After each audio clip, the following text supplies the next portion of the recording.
Так, это однокомнатная с причистовой отделкой уже. Просто заходим, клеим обои, кладем плитку. Стяжка будет сделана. Это душевая санузел с туалетом.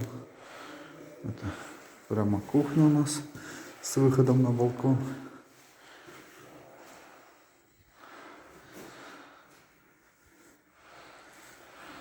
И углубление для шкафа встроенного. И сама комната. То есть, повторюсь, здесь стяжка будет сделана, теплые полы проложены.